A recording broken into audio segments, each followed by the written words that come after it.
Oui, je suis fou.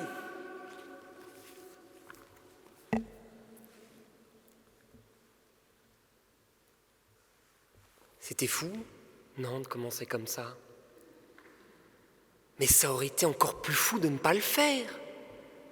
21 heures passées, la fatigue vous gagne, quelques ronflements dans le fond du Panthéon, des départs précipités devant certains discours, je ne mentionnerai pas lesquels, je risque d'en faire partie. Avais-je d'autres choix? Alors, est-ce que c'était sage de commencer mon discours en hurlant que j'étais fou? Mais je devais vous réveiller, je passe en dernier dans l'espoir de finir premier. Quel pari fou!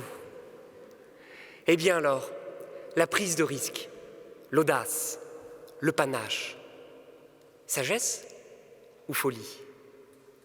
On dirait un sujet de philosophie, mais pas besoin de disserter. Verdict à la sortie des urnes, dans une demi-heure. Alors, à la question « est-ce que le fou est l'échelle du sage ?» c'est-à-dire « est-ce que le fou aide le sage à être plus sage ?» il est évident que non. Parce qu'il y a des degrés de folie, comme dans l'alcool. À 3%, vous restez sage. À 20%, vous commencez à côtoyer la folie présidentielle. Et la folie, c'est comme l'alcool, à petite dose, s'il vous plaît. Il ne faut pas en abuser, parce que l'abus de folie est dangereux pour la santé. Oui, le fou n'a pas de limite, la folie est expansive. C'est pas une échelle, c'est un ascenseur sans fin. Par exemple, sur l'autoroute, vous êtes limité à 130. Celui qui est sage, il respecte la limitation, il roule à 130. Mais le gars qui est fou, il se permet la petite folie de rouler à 132, à 134 km/h, c'est Usain Bolt le type. Celui qui est très très fou, il roule à 140, à 150, il n'a pas le temps, c'est Apollo 12.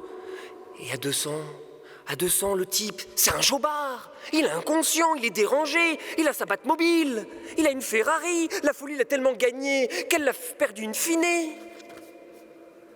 Vous le voyez bien, qu'entre 132 et 200 km/h, le chemin de la folie, il est bien loin de la montagne de la sagesse. On fait d'ailleurs des folies de jeunesse, on dit des folies, on fait une folie en offrant un cadeau à celui ou celle qui nous est cher, qui partage notre vie et qui finit par prendre la sage décision de nous quitter. C'est excessif, c'est déraisonné, c'est insensé. À l'inverse, la sagesse, elle est un acquis. La sagesse est une vertu de prudence, elle s'armure d'expérience et se drape de connaissance. Si la folie nous perd, la sagesse, elle nous gagne. Oui, la folie nous fait perdre la raison. La folie, c'est la confusion et on se perd soi-même avant de finir par perdre les autres. La sagesse, elle nous gagne au fil des années, au fur et à mesure que les cheveux se perdent et que la barbe pousse. Je l'expliquais, la sagesse est une vertu de prudence. Je ne reviens pas sur l'analogie de l'autoroute et de l'excès de folie. Mais je veux vous faire comprendre une chose, c'est qu'on a tous dans notre entourage, celui ou celle qui ne réfléchit pas aux conséquences de ses actes, celui ou celle qui ne fait pas preuve d'attention face au tort qu'il peut se causer et causer aux autres, celui ou celle qui est insouciant et négligent. C'est le fou qui court après les plaisirs de la vie et trouve la déception, pour reprendre Schopenhauer.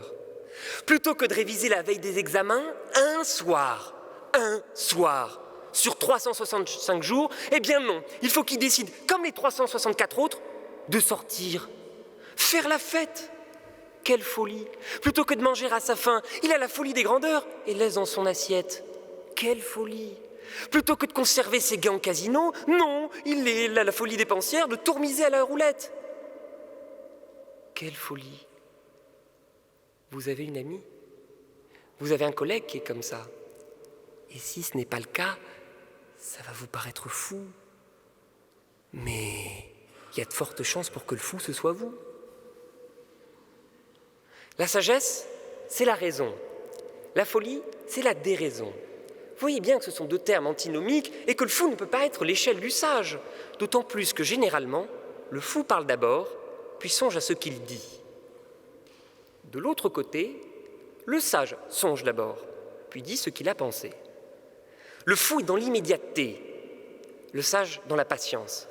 Et la sagesse s'acquiert avec de la patience, parce que n'est pas sage celui qui veut, alors qu'est fou celui qui désire, et celui qui le désire.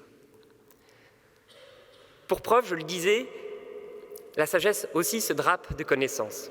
Elle revêt d'ailleurs généralement l'habit du vieillard.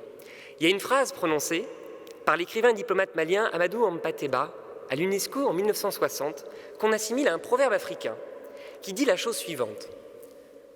Chaque vieillard qui meurt est une bibliothèque qui brûle. Dans sa tombe, l'ancien emporte avec lui ses savoirs et ses vécus. C'est sa sagesse qui est enterrée en même temps que lui. Et là aussi, dans nos familles, nous avons tous un sage. Généralement, c'est celui qui vous raconte des anecdotes avec des perroquets. Et puisque c'est le moment d'utiliser le joker, Tom a des liens d'amitié avec Georges Haddad. Julien a des liens de nationalité avec Georges Haddad. Je vais faire une confidence ce soir, Georges Haddad. Le nom de ma mère de jeune fille, est Haddad. Donc, elle est née en Égypte, et j'ai peut-être des liens, non pas d'amitié ou de nationalité avec vous, mais de parenté. Je laisse la carte joker de côté. On le disait, ce sage-là dans notre famille, c'est celui qui nous prodigue des conseils, nous réconforte, nous avertit, nous prévient, nous avise, nous guide. Et je vous pose alors la question, préférez-vous avoir un sage, ça vous regarde, perroquet singe, on a fait tous les animaux du zoo ce soir. Préférez-vous avoir un fou ou un sage dans votre famille? Face à cette question à laquelle nous allons tous collectivement répondre, vous allez me demander de quoi s'agit-il? Le sage est-il? Oui, son message est utile, son massage l'est moins, il est futile. Mais futile ou utile? Ce n'est pas ça le problème de savoir s'il faut préférer le message du sage ou son massage. Le problème, c'est que le fou, lui, s'en fout d'être fou et qu'il faudrait être un fou allié pour laisser le fou être dans son foyer. Et même si vous étiez fou d'amour, est-ce que ce serait fou de vivre avec un sage d'un amour fou? Ou est-ce qu'il serait sage de vivre avec un fou d'un amour sage? On sait que le fou est une attraction pour les autres, le puits du fou. Depuis que je suis fou, je vois flou. Du coup, je chaffe le loup. Et derrière chaque fou, n'y a-t-il pas un loup? Méfions-nous du fou! On se garde bien du fou. On le dit, c'est l'expression. On a besoin d'un garde-fou. Alors, à ceux qui me demandent « Pourquoi voudrait-on faire taire le fou ?» Foutaise d'adhérer à la thèse du fou. En réalité, on perd un temps fou à écouter le fou. Il raffole de sa folie, le fou ne la refoule pas. Face à la foule, il se défoule. Et je vais même vous confier un secret.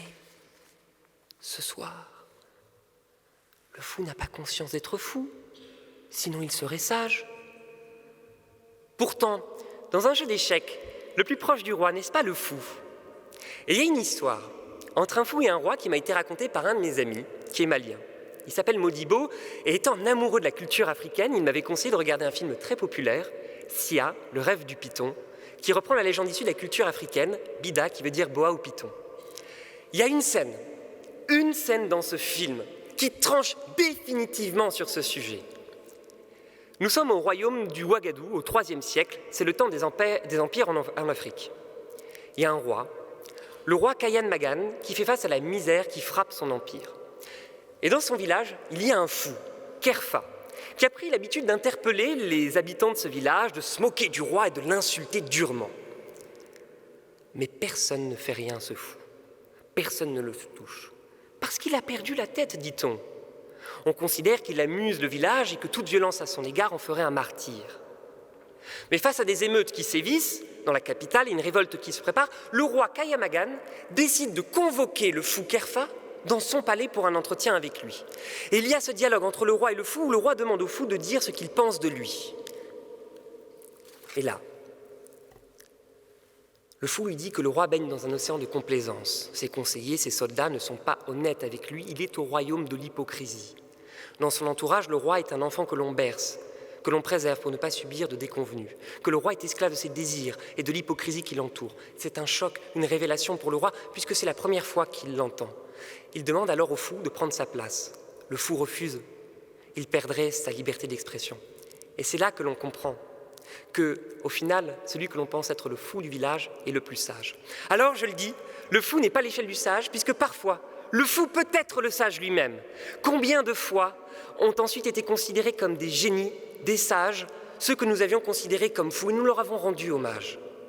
Nous les côtoyons ce soir, je conclus là-dessus, ce sont nos voisins. Ils nous ont invités dans leur demeure, le Panthéon, temple de la sagesse, mais que nous pourrions aussi considérer comme jardin de la folie. Oui, Jean Jaurès a été fou de dénoncer la guerre, ça lui a coûté sa vie, mais c'est in fine une sagesse qui éclaire la valeur de la paix pour éviter les morts. Oui, Victor Hugo a été traité de fou en dénonçant la misère, mais c'était sage de considérer que nous devions laisser personne à son triste sort. Oui, Simone Veil a été qualifiée de folle par ses opposants lorsqu'elle a défendu l'avortement, mais quelle sagesse que d'empêcher les uns et les autres de décider de ce que les femmes doivent faire de leur corps. Oui, Jean Zay a eu cette idée folle que de prolonger l'accès à l'école. Mais quelle sagesse de ne plus faire de l'accès au savoir le privilège de quelques-uns mais le droit de tous. Oui, Jean Moulin était fou de prendre la tête de la résistance.